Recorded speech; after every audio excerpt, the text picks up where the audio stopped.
ಆಗೈತಿ ನಿಮ್ದು. ಅದೇ ಎಲ್ಲ ಜಾಸ್ತಿ ನೀವ್ ಹೇಳ್ದಂಗೆ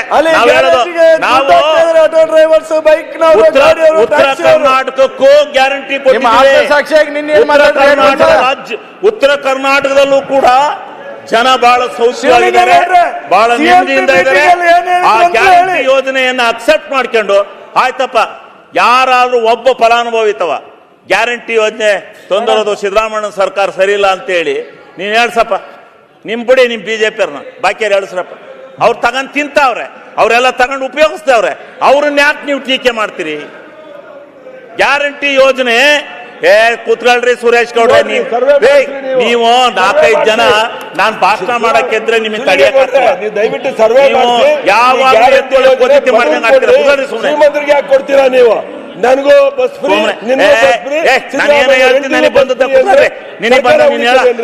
ಬಡವ್ರ ಪರ ಅಲ್ಲ. ಒಂದ್ ನಿಮಿಷ ನಾನು ಸ್ವಲ್ಪ ಹಿಂಡಾಗ್ರಿ.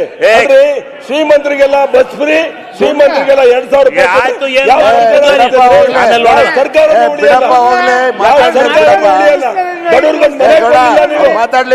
ಮನೆ ಕೊಡಕ್ಕೆ ಯೋಗ್ಯತೆ ಇಲ್ಲ ನಿಮ್ಗೆ.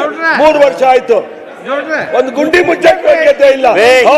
ಕರ್ನಾಟಕ ಅಭಿವೃದ್ಧಿ ಗುಂಡಿ ಮುಚ್ಚೆ ಇರೋದ ಕಾರಣ ಏನು ಅಂತ ಹೇಳ್ತೀನಿ, ಮುಂದೆ ಕಾಯ್ಕೊಂಡಿರಿ, ಹೇಳ್ತೀನಿ ಮುಂದೆ.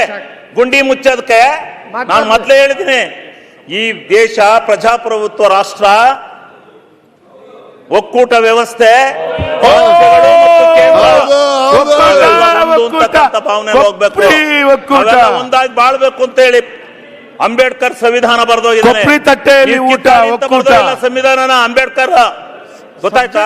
ಕಿತ್ತಾಡಿ ಅಂತ ಬರ್ದಲ್ಲ ರೀ, ರಾಜ್ಯನೇ ಬೇರೆ ಕೇಂದ್ರನೇ ಬೇರೆ ಮಲ್ಕಾಯಿ ಧೋರಣೆ ಮಾಡ್ಕೊಂಡು ಈ ದೇಶ ಹಾಳು ಮಾಡಿ ಅಂತ ಹೇಳಿ ಅಂಬೇಡ್ಕರ್ ಸಂವಿಧಾನ ಬರ್ದಲ್ಲ, ಬಹಳ ಸಮಗ್ರವಾಗಿ ಬರ್ದೋಗ್ಯಾರೆ.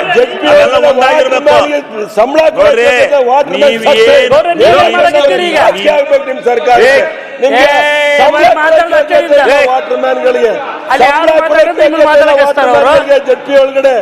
ಜೆಪಿ ಒಳಗಡೆ ಸಂಬಳ ಕೊಡೋಕೆ ನೇಳಾಕೊಂಡವನೇ ಆ ಪರಿಸ್ಥಿತಿಗಿದೆ ನಿಮ್ ಸರ್ಕಾರ. ಶಿವಲಿಂಗೇಗೌಡ್ರೆ, ಈಗ ಇವ್ರೆ ಸ್ವಲ್ಪ ಕೂತ್ಕೊಳ್ರಿ. ನೀವು ಮಂಗಳೂರಿನವ್ರು ಸ್ವಲ್ಪ ಕೂತ್ಕೊಳ್ರಪ್ಪ. ನೀವು ಮಂಗಳೂರಿನವರು, ನೀವು ಮಂಗಳೂರಿನವ್ರು ಇದಿರಲ್ಲ, ನೀವು ಮಂಗಳೂರಿನವ್ರು ಒಂದ್ 2-3 ಜನ. ತುಮಕೂರ ಸುರೇಶ್ ಗೌಡ, ಏನು ನಿಮ್ಗೆ ನಾನು ಎದ್ದು ಬಿಟ್ರೆ ನಿಮ್ಗೆ ಏನಾರ ಹಿಡಿತ? ಯಾಕಂಗ್ ಮಾಡ್ತೀರಿ ನೀವು? ಸುಮ್ಮನೆ ಕುತ್ಕೊಳಕ್ಕಾಗಲ್ಲ ಅಧ್ಯಕ್ಷರೇ.